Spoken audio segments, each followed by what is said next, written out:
Hi everyone, Pam Gregory, astrologer. I'm going to be speaking to you today about one of the most important aspects of 2024, which is a conjunction between Jupiter and Uranus, which is happening on the 20th of April. Now, this is it's happening at 21 degrees, 49 minutes of Taurus. Now, this is around about a 13 to 14 year cycle from conjunction to conjunction, but it's going to be more important this year for several reasons. Firstly, Pluto, as we know, has moved into Aquarius, and Pluto intensifies the energy, the symbolism of any sign it's moving through. Aquarius is ruled by Uranus. So Pluto is intensifying that Aquarian, Uranian energy, and Jupiter is the planet of expansion. So Jupiter is expanding that energy. So those are the astrological reasons, but also if we look at the broader picture, as you know, cosmologically, we're at the end of the precessional cycle. We're moving through the galactic current sheet. We're moving through the photon belt. We're in solar cycle 25, which is actually peaking early in 2024. We have a lot of solar activity right now. There are many other cosmological factors, a much more unstable ionosphere, which is partly due to natural causes, things like the solar flares. It's also partly due to unnatural causes, satellites, 5G, etc., EMFs, that kind of thing. So the whole mix of those is adding to this kind of destabilization of the ionosphere. And that's really Uranus in Taurus, actually. Uranus is not a stable planet. It's a very exciting planet. And it's also in Taurus connected to the Earth, to Gaia. So there's a lot to say about this. And I'm going to show you a chart in a moment, which I hope will kind of capture some of these themes. But just to say, see where 21 degrees, 49 minutes of Taurus falls in your chart. If you don't know what I'm talking about, you can download a free birth chart from my website. This is a great opportunity to get the two-part teaching video from the link below, because that will show you where this conjunction is landing in your own birth chart, and that will give you some real foresight in terms of how this may be unfolding for you.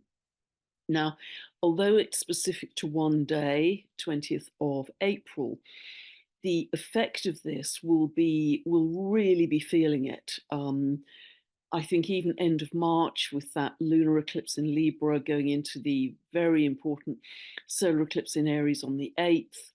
And then, as I say, this happens on the 20th. So there's a whole energetic setup for this.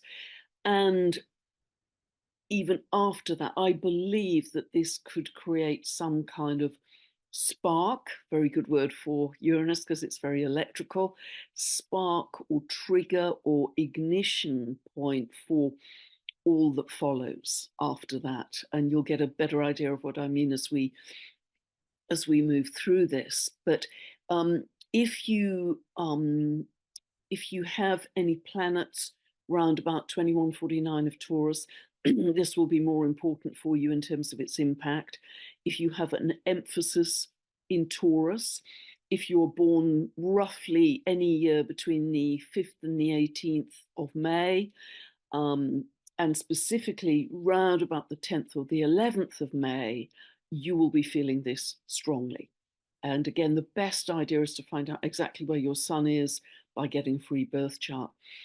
The orb of this, I would say, is round about 3 degrees. So 3 degrees either way, so kind of 18 to 23 of Taurus. So that means that if you have any planets between 18 and 23 degrees of the fixed signs, and they are obviously Taurus, Leo, Scorpio, Aquarius, you'll be feeling this strongly because it will be in conjunction or square hard aspect to those planets, or an angle, ascendant midheaven, descendant IC.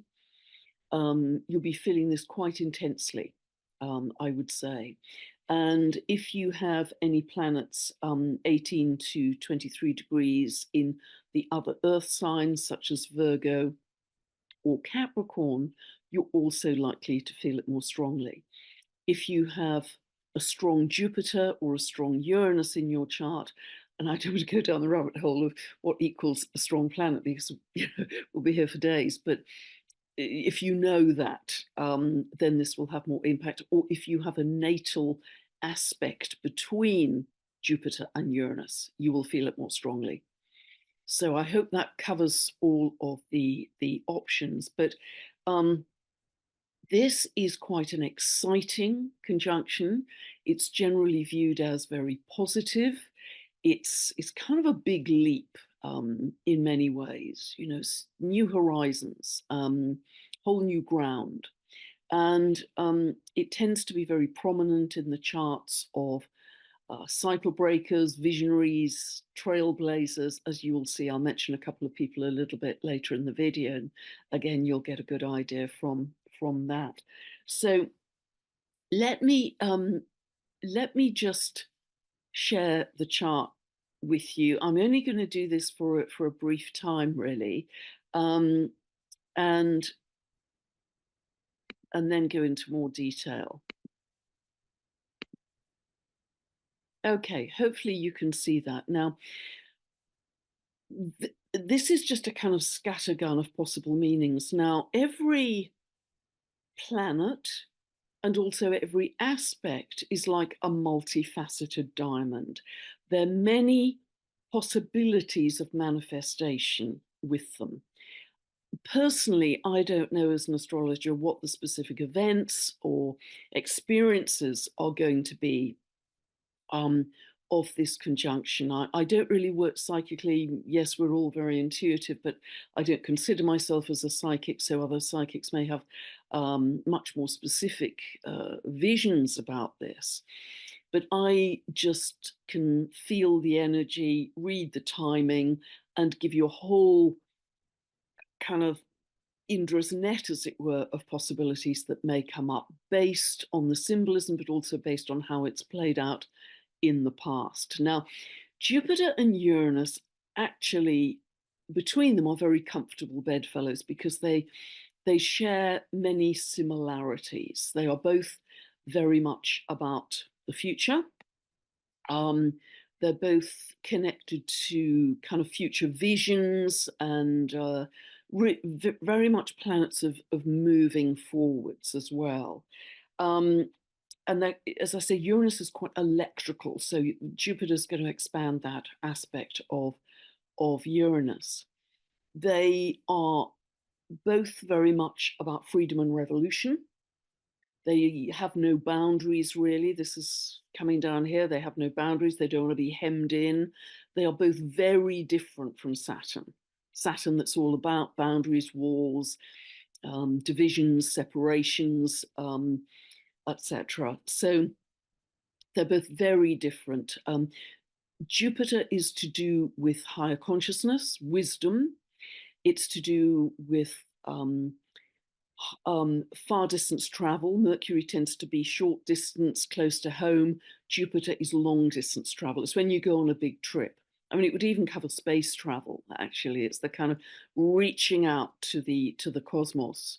So it's the adventurer, the explorer, the opportunist, somebody who's very spontaneous, you know, would have a strong Jupiter and or Uranus, actually, that they want to, yep, off we go, it's another adventure, let's go and explore. So the traveler, the explorer, the adventurer, always wanting to find new ground. It's a very restless energy. Uranus is really very connected to the outsider, if you like, the maverick, the galactic being, the one who doesn't fit. It's very connected to the out there, because in myth, Uranus was the sky god, so it's very connected to aviation, but it's very connected, as I say, to galactic beings, of which, you know, we are one, because we are also galactic beings, but there's a sense of being different. And so this is really going to help anybody who feels different, who feels like the outsider, the one who doesn't fit, the one who hasn't fitted, particularly in recent times, because it gives you confidence in your kind of your altruism, I want to say, but also in your uniqueness. It gives you confidence in your unique essence. And these, of course, are very much, very often, the drivers of new ideas in society. So if Jupiter is equivalent to higher consciousness, Uranus is connected to higher mind. It's very much connected to the mind, but both of them are connected to freedom and revolution in a big way. And I'll give you some examples as we move through. I just want to pick up broad themes here. Much greater equality. Both Aquarius and its ruler Uranus are very connected to greater equality, everyone having a voice in society. It fights against elitism, it fights against top down. Particularly because this conjunction is in Taurus, it is linked to awakening and Kundalini activation. In April, I think we will have a great deal of awakening, people realizing the truth. Uranus is very connected to truth, and Jupiter's going to spill the beans, expand that. But because it's in Taurus, which is our physical body, it's also Gaia, it's the earth, but it's also our physical body, that sense of awakening, that it is going to kind of ripple through the body. So I think many people will have Kundalini activation. I also want to say that this is not smooth, linear energy. Uranus is like bolts of lightning. It's connected to electricity, and it's connected to what in quantum physics is called quanta, packets of energy. So it's discontinuous, as I say. It comes in bursts. And that's why it's also the planet of the unexpected. That's why it's often very hard to predict how Uranus transits will go, but they tend to be exciting. They tend to shake us up out of what we have already outgrown. At the soul level, at the consciousness level, it is what we have already outgrown, and therefore we step into newness, we step into variety, we step into newness. And anything which has felt stale or deadening or routine will be left behind. This will help us leave the old behind, leave the old 3D behind. It's very exciting in that way. As I say, both of them have no boundaries. Don't fence me in, don't tell me what to do. I am my own person. That's very much Uranus. And going beyond. It's interesting that with the ancient peoples, and this is still, of course, true for us today, that they and we can only see out to Saturn with the naked eye. So Uranus was I believe, the first planet to be discovered beyond the naked eye. And so therefore, it's this sense of going beyond, further out into the cosmos. And indeed, with strong Jupiter-Uranus transits, we have tended to make big discoveries further out there, going further and further out into the galaxy. Because of this kind of excitement and don't fence me in and don't want to be held back, it is this conjunction linked to risk taking. It can be linked to inflation, particularly because it's in Taurus, which is also linked to money, banking, that kind of thing. But it encourages us to take a risk. It encourages us to play our luck and take a risk. So understand that meaning, because that might help you break out of the stale, the deadening, the routine. But as I say, very connected to exploration, new discoveries, particularly linked to the out there, the cosmos, and also not only more discoveries about galactic beings. That's why I think we could get more information about galactic beings coming in at this time, more disclosure, more information in some way, but also new developments in aviation. And again, as we go through, I'll give you some specifics of how that's worked in the past. Uranus is linked to youth, very much linked to youth. And again, because this is in Taurus and Jupiter expands, I think this will really boost this whole area of healing technologies, anti-aging technologies, longevity technologies, modalities, diets, all kinds of um, things that can really help us live much longer and be much healthier and turn back our age. And that's, of course, reinforced by the dwarf planet mythology of Homer that I've talked about a great deal. So bring it on. Technology and science, huge area for this Jupiter-Uranus conjunction. I think new developments in certainly internet, medicine, engineering, all kinds of areas that are connected to Uranus will take jumps. This conjunction, particularly Uranus, is linked to innovation in many respects. And of course, Taurus is linked to farming, food, food production, agriculture. It's also, Taurus is linked to digital financial development. And with Aquarius and Uranus energy, the direction of travel, as I've said before, is decentralized. Capricorn tends to be very centralized energy. We're moving away from that. We're moving into decentralized. And although inevitably, of course, and we're well aware of them, there are going to be attempts to centralize finance around the world, the astrological energy is very much leading us towards decentralization, even microcurrencies, communities, collaborations, grassroots up, localized living in a very different way. And this is really going to change the socioeconomic structure as we move through actually the next 20 years with Pluto in Aquarius. But this is one of the ignition points for it, a very important ignition point. Quantum leaps, as I say, it's discontinuous. Quantum leaps in our consciousness for sure. So really, I would really encourage you to focus on your spiritual practice at this time, maybe double down on that. Drop into stillness, bare feet on the grass.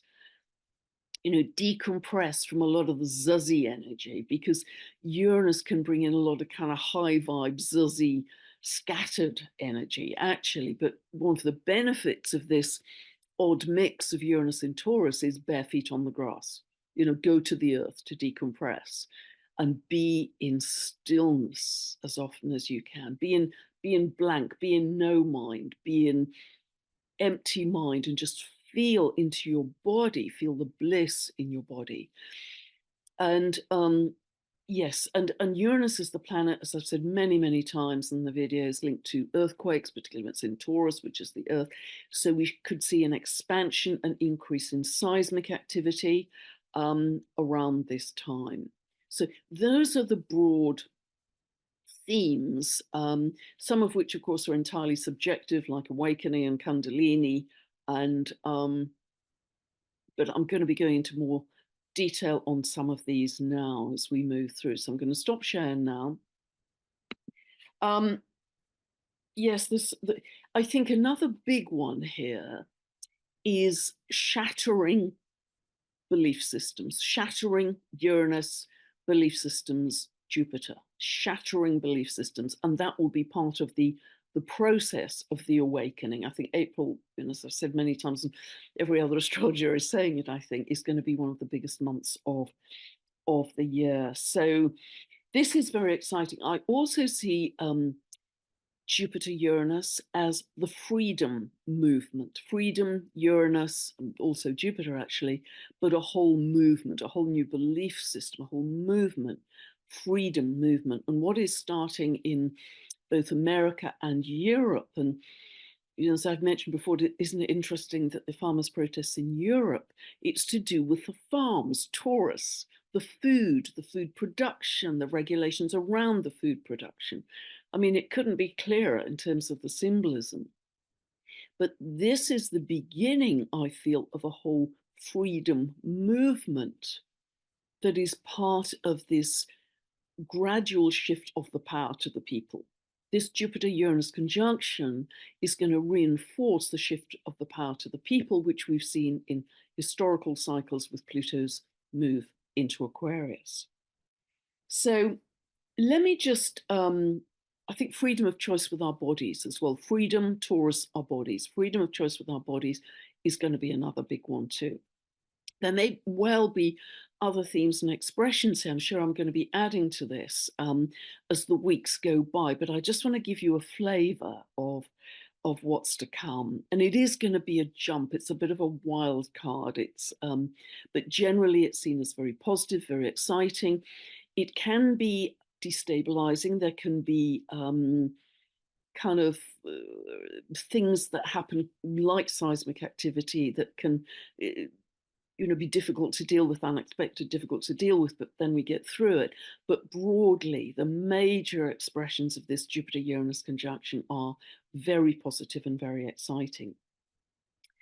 If we think about the rebellious revolutionary energy, again, I've talked about many times that this was very strong. It wasn't only Pluto and Aquarius that was strong in the US Revolution, and also the French Revolution, which I've talked about in so many videos recently in 1789. It's very interesting. In 1789, there was also a Jupiter-Uranus conjunction. Jupiter was at 6 of Leo and Uranus was at 4 of Leo. In Leo, the sign of royalty. And what did they do? The monarch was beheaded. They took down the monarchy. Again, this is so literal. So, and if we look to more recent times, some of you may remember in 1968-69, we had another Jupiter-Uranus conjunction. That was, I remember very clearly, a huge time of protests all over the world. Vietnam War, civil rights, gay liberation movement, women's liberation movement, Black Power movement, all over the world, there were protests against governments for their policies. And again, there's this sense of the people wanting a bigger say, the people taking the power back. If we look at an even more recent one, there was another Jupiter-Uranus conjunction in 2010 to 2011. You may remember that was when the Arab Spring happened.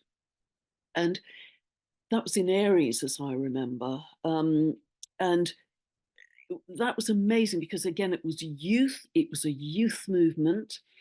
And the way that came about, and it kind of rippled across, they took down kind of fossilized leadership that had been in power for decades, and they did it by organizing their communication on social media, via the internet, on their phones, essentially.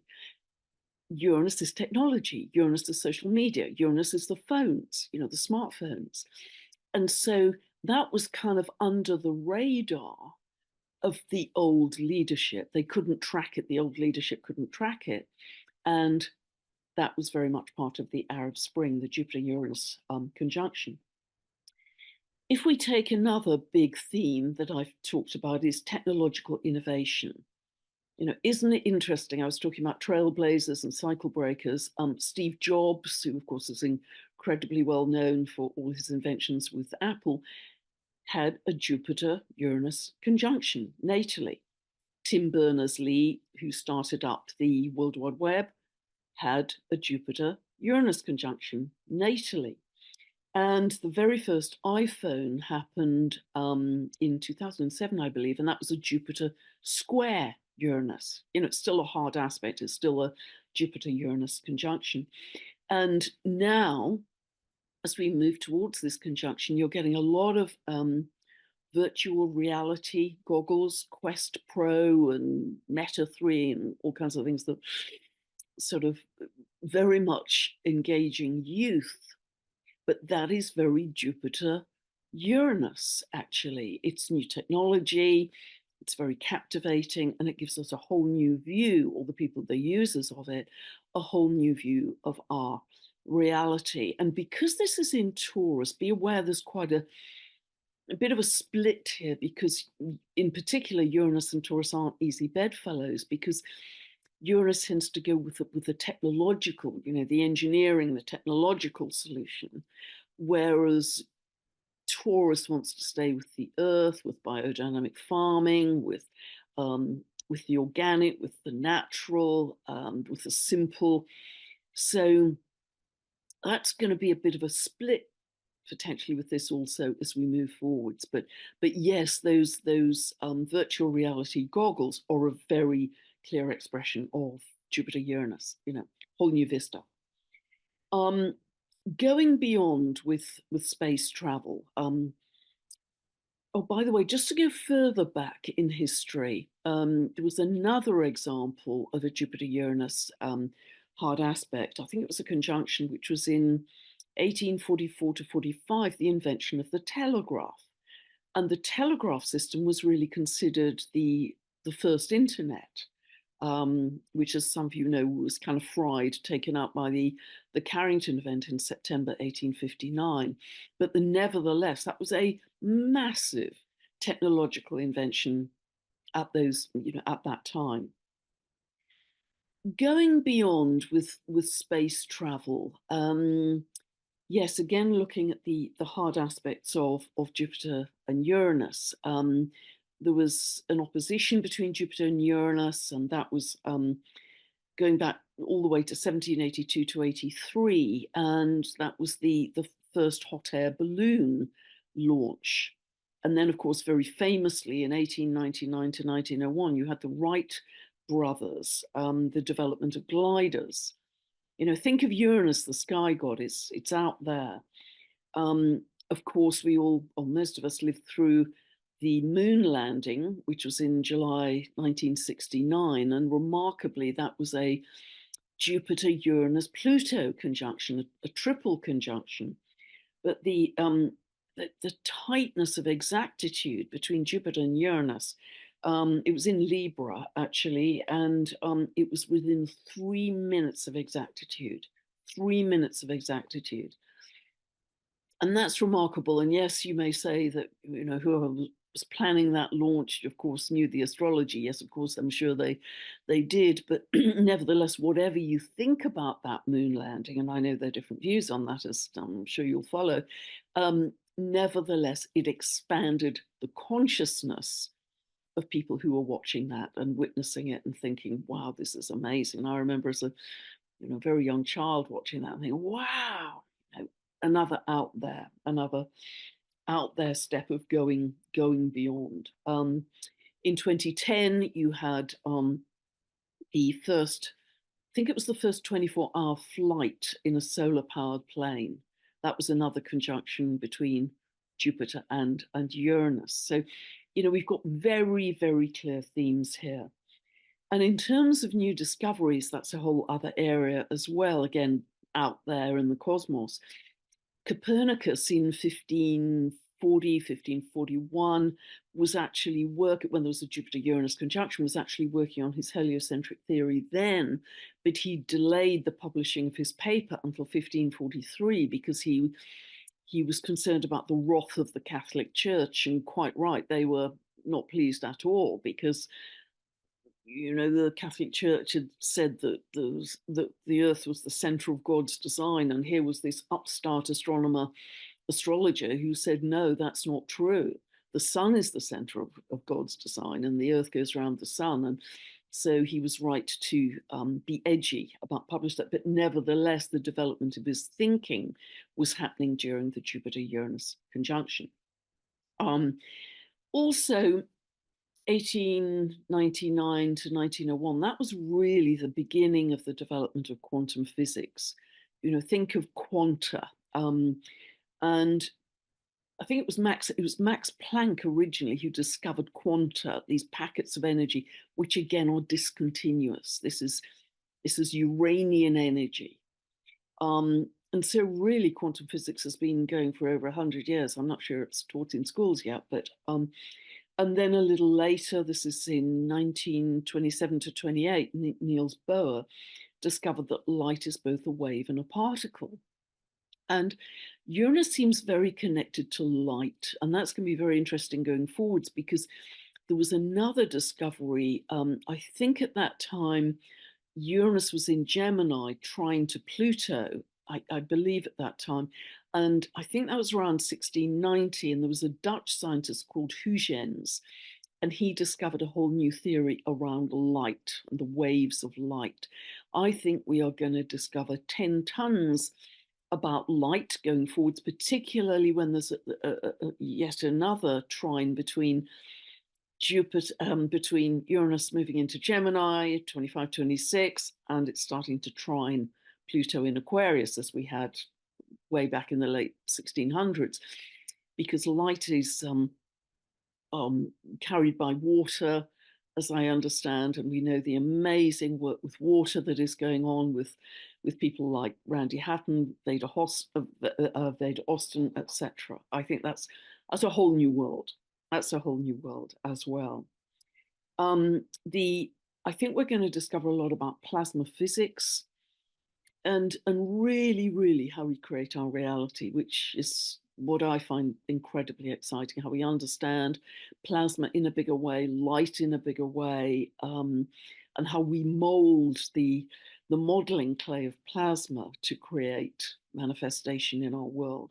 That's super exciting. Further in space, greater understanding of the cosmos, and even the discovery of the dwarf planets. And I know on average that was around about 20 years ago for many of them, but I think that's going to take another big jump and a further jump, perhaps, further out in deep space. Seismic activity. Many of you may remember in 2010, there was also the Icelandic volcano that erupted. Remember it really clearly because there was the volcanic ash cloud, and that really hampered growth of food at that time because the sun was dimmed for quite some weeks, as I remember it, and aviation became very disjointed and limited at that time. You know, again, aviation, Uranus, aviation. And I believe there were also other big earthquakes in Japan, New Zealand at that time. So this, you know, this increase in seismic activity could be a possibility, particularly because there seems to be a link with the peak in the solar cycle, which is happening right now for solar cycle 25, and a further destabilization of the ionosphere, which appears to be linked to more seismic activity. Because I guess at the end of the day, everything's connected.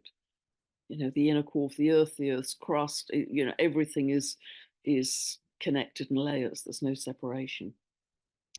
Another theme is how this is going to change the socioeconomic structure, because remember, this Jupiter-Uranus conjunction is going to reinforce so many of the themes that I've spoken about with Pluto in Aquarius, and I'll put the video about Pluto in Aquarius below, because this conjunction is going to reinforce all of them, because Jupiter, planet of expansion, is expanding the ruler of Aquarius at this conjunction.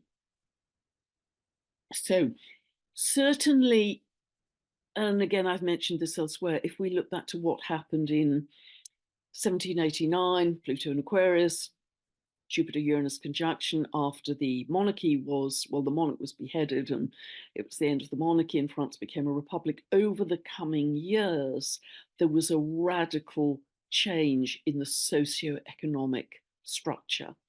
A lot of the tax benefits that had been given to the very rich, the aristocrats, were now given to ordinary people. Small farms started up, small businesses, small enterprises, and this really began for the very first time what's known as a middle class, because before that there'd just been the rulers and the ruled and nothing in between. So this was really revolutionary. You know, think revolutionary with socioeconomic structures, think revolutionary with food production and farming, think revolutionary with the way we organize our finances and economics. But I think, and it is going to, society will become more equitable, not ever equal, but certainly more equitable in its tax structure, I believe. And it's not going to happen in a week, you know, a month, but it is gradually going to be this shift of power to the people, that we are stepping back into our sovereignty, into our inner power peacefully. And remember, this is not going to be handed to us on a plate. It is not going to be handed to us on a plate. We have to step into that sense of sovereignty, which is something I talk about in pretty much every video, in order for that to happen. But that's an inner shift. No, it's an inner shift of energy. It's an inner shift of focus, an inner shift of frequency, actually, to say, I absolutely know who I am, why I'm on this earth, what I'm meant to do, what my unique contribution, Uranus, is to the greater whole, to the community. And it's very much reinforcing service to others, this conjunction, because Uranus and Aquarius are altruistic. They are all about the community, the greater whole. They're not intrinsically about service to self in the way that we've had it in the past. So that, I think, is really exciting. I think this is going to boost our sense of multidimensionality as well, because with this awakening, the Kundalini activation, with this explosion of consciousness, yeah, it's going to be very exciting. It's going to be fast. It's going to be exciting. Don't expect it to be stable. Find your stability within yourself. Bare feet on the grass. Stillness. Drop into the breath. All the things we've talked about. You are your stability. You are your center. You are your anchor. I just want to mention a couple of other things, and I am making absolutely no. I'm giving no opinion. I'm making no political statement whatsoever, because people jump on comments and think I'm making, some political comment. I am absolutely not. I am an astrological messenger. So but what this can bring about is this Jupiter-Uranus conjunction. Things will not stay the same either with this country or with these two people I'm going to mention. They will not stay the same, because it can be very positive, but it is most certainly a change of situation, let's say, change of circumstances or a change of situation in some way that can be quite sudden and quite radical. This is conjunct the sun, S-U-N, of Israel. Israel's sun is at 23 degrees of Taurus. So I'll put the details of the chart for Israel below, so the astrologers can go and look at that chart. But that, I think, is very interesting. This conjunction is also conjunct our current British Prime Minister's sun, S-U-N. He has his sun at super close to this, 3 minutes of exactitude away, 2152 of Taurus. It is also conjunct the midheaven, which is, in an individual, it's their reputation or their status or their visibility in the world, that kind of thing, of Donald Trump. His midheaven is at 24 of Taurus. So again, no political view whatsoever. It's an observation, and we sit on our eagle's perch in divine neutrality, and we watch how this unfolds. Astrology is fabulous for cultivating neutrality, perspective, because we are always the drone flying over the busy New York street at rush hour, seeing the pulses of quiet times busy, quiet times rush hour, quiet times rush hour, and it has order, whereas at a lower level there is disorder. I'm not really interested in the 3D. I'm interested in offering you this higher perspective that astrology gives us, because it helps so much to get beyond the division, the separation, the judgment in any situation, because we're going to need to do that as we shift into higher dimensions. We've got to leave all that old stuff behind. The judgment, the division, the separation, the I'm right, you're wrong. Because it's only really, I think, ego that makes us want to be right. Because if we can go beyond that a little, it's okay. It's okay for you to have a different view, and ultimately we are moving towards unity unity consciousness, which will be wonderful. And through this conjunction, which reinforces the Pluto in Aquarius, and remember, it's just not for one day, it's a whole trigger point for what's to follow, we are really going to start to understand that consciousness produces matter. Consciousness produces matter. And really would love all of you listening to this to start to become masters of your frequency in all the simple ways that I talk about and many other people talk about. Because,